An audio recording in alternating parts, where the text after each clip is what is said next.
Hey guys, and welcome back to Diku Tarot and to your daily tarot reading for Friday, the 21st of February, 2020. Today the sun is in Pisces. It's in Pisces season, and the moon is void and going into Aquarius. To attract friendship, use chrysoprase, pink tourmaline, and turquoise is the little statement here from my Llewellyn, which is date book. Again, they're not sponsoring me, but I do love that date book, so I do like to throw that out there as a nice little suggestion if you're looking for a date book for the year. It has all the astrology in it, as well as the sabbats and things you can do, recipes, all sorts of fun stuff. So we're going to use, I'm going to start off actually with the Tarot Muka here, and we're going to start pulling for today. If you haven't, do check out your monthlies. Do make sure to subscribe if you enjoyed it, and do make sure to share if you enjoyed it, guys. It always helps me. It helps the channel continue to grow, which helps me continue to do the videos. And if you want to book a private reading, guys, all that info is always below in the description box. Take advantage of getting a private reading in February, because for most of March, I will be unable to do any private readings.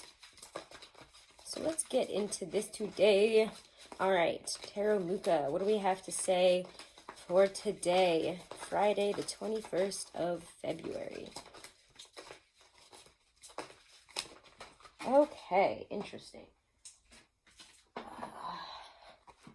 And I'm not really sure how I feel about reversals today, honestly.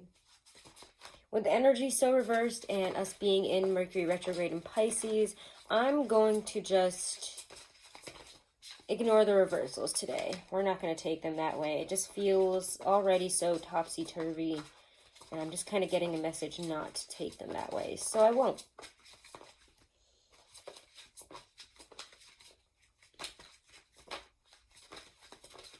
Even the way the cards come out during retrograde is a lot stranger. There's a lot, it feels a lot more like pulling teeth. Or at least they come out in just massive droves, and you're like, okay, well, let me sort through this one now. So let's see what's coming out here.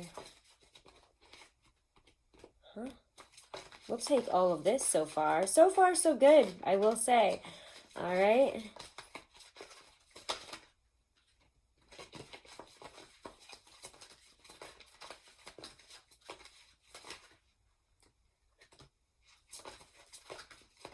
One card. Okay. Ooh, we don't see that very often either. Oh my gosh, we have three. I mean, all of the cards here, honestly, are some of my favorites, so nothing really to be concerned with. We might use another deck to look at some of the clarifiers and some other aspects of this, but this is looking actually very beautiful. Expect good things to be coming in today. Expect maybe even some offers over the weekend. If it's not today, it does feel like it's quite soon. With the 8 of Wands coming in, with the 6 of Wands following it, that is success. That's communication. Something quite rare to see upright during a retrograde. I'm very surprised. I didn't think I was going to see this until after March 10th. But here's the 8 of Wands. Communication. Unhindered momentum moving forward towards some end goal that you have. However, I have to say, I mean, yes, it does feel like there's momentum, and underneath it all, and I'm wondering if it'll come out again, I did see the 8 of Cups kind of behind your general energy of the day.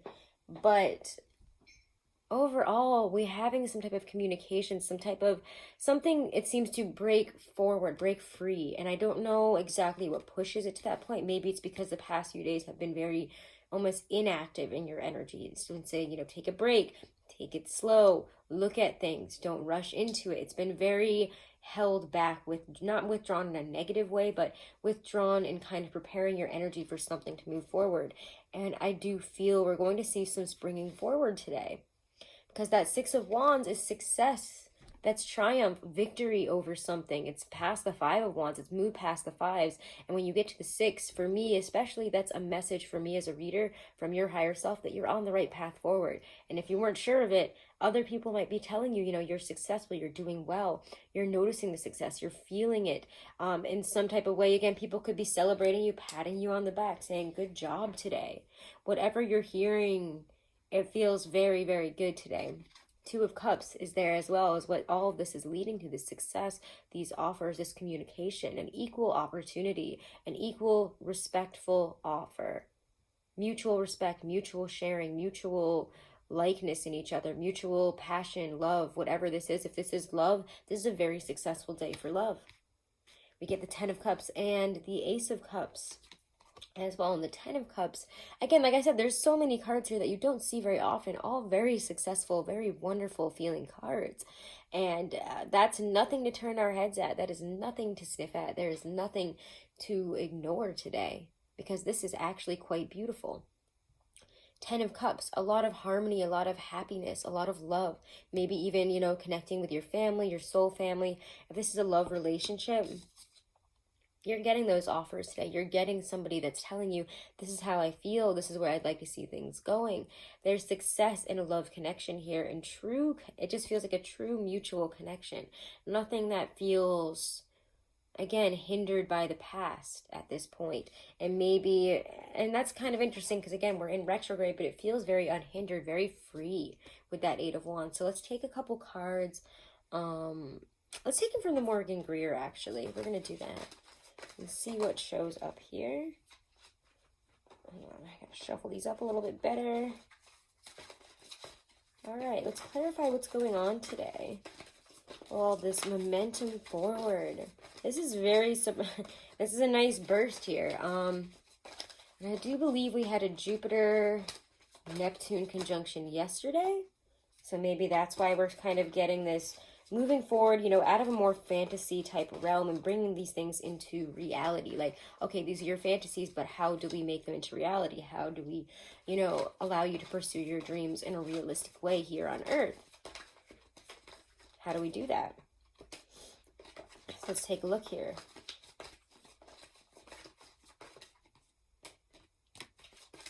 Oh, things are changing. Wow, two major arcanas are right.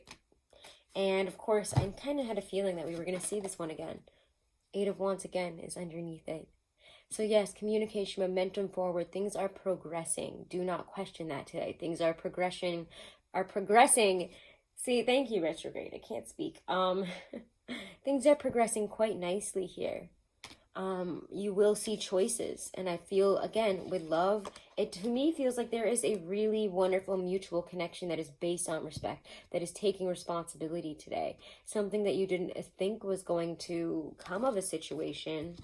Something that you thought might end up, something that you thought was going to end up this way. These were our expectations. This was what, and again, it's not really that far off, but the Tower actually turned in a very positive way, didn't it? It's unexpected. See, Itchy knows, things are changing in unexpectedly pleasant ways that we weren't seeing coming. Oh my God, as I hold you the back of the card, right? How helpful is that? And the Wheel of Fortune here. Sorry, I don't know what's happening. As soon as I pulled that card, the Tower there, it was like Itchy Nose Central. I feel like I'm going to sneeze. And when that happens, I know that that's a really important message, because that doesn't usually happen just like out of the blue normally. It only happens when I'm reading. Wheel of Fortune, though, is here. As you know, things change in life. Thanks, DQ Tarot. That was really helpful. Thank you, Helen. That was so helpful. Life is an ever-turning wheel, and sometimes, again, you do feel like you're on the bottom. I think that things are quite rapidly, quite suddenly, unexpectedly changing that are bringing you into a much more successful position. You're going to start seeing things shift and change and break out of where they have been. Where you have felt a lot of lack, where you have felt sadness, you now feel happiness, love, support, creativity. I mean, a lot of, again, Pisces is a very creative, very emotional season. Poetry, art abound. And I do feel that you have a lot of artful things to say, create, think, do today. And they're leading you in new directions. So we could have some really intense aha moments for ideas, for something to present to somebody that somebody will equally be very reciprocative with. Like, yeah, let's go for that. That's a great idea. Let's get into this. Let's partner up. Let's do this. There is a really great sense of you putting your cup out there. Whatever you have put out there coming back in a very, very huge, very beautiful way, and also very quickly. So, let's now pull some oracles, because this is a beautiful message and let's not screw with it too much, right? Let's pull a romance angel, because there is so many cups here. And again, if this is a love situation, I think that things are unexpectedly, wow, okay, I guess I can't ignore you, are unexpectedly changing in a really positive direction. Wow. True love and passion come through. Somebody has a passionate message to you, or you have a passionate message of true love. There's a lot of love here. This is the romance of a lifetime, and allow your heart and soul to sing with joy. There is real joy here today. So I can't wait actually to do the weekend reading. I'm going to do it overhead. And we're going to look at my little Kiki's delivery service mat again for the weekend, just because I thought it'd be fun. Why not? We're going to throw that in from time to time, because it's cute. And I like to show off the cards a little bit more some days. So let's actually pull a goddess card. Or actually, instead of the goddess realm, see, I'm indecisive. Retrograde. I don't know. I'm actually kind of more vibing the Lynn V. Andrews deck here, the power deck. Let's get a message for today. I'm really digging it. Ooh, yes. And this is one of my favorite cards in this, just because I love, love, love the visuals. Absolutely gorgeous. This deck is just beautiful. Centering. Never leave your center. Count your bad points as well as your good. What is good and what is bad are most often purely relative. If you sense a weakness within yourself, explore it. It may become the source of your greatest strength. As you sit like a sacred Buddha amid the pandemonium of your life, always remember that the situation or person who has the ability to upset you the most, to pull you off center, is your greatest teacher in the process of centering. Such negativity can become your addiction. Center yourself in power and release your need for constant distraction from your center. Beautiful message, and I think that's a really important message, honestly, for all of this retrograde weird season. And you know what? I'm going to leave it there. We're going to leave this here. I hope you guys enjoyed this. Leave me a comment. I always like seeing your comments. I always like seeing where you guys are coming in from around the world. If you want to book a reading, again, all the info is below, and I'm not going to be taking on many readings, if at all, in March. So take advantage of that while you can. Check out your monthlies. I'm working on the monthlies for March. And have a wonderful and blessed day, guys. Namaste.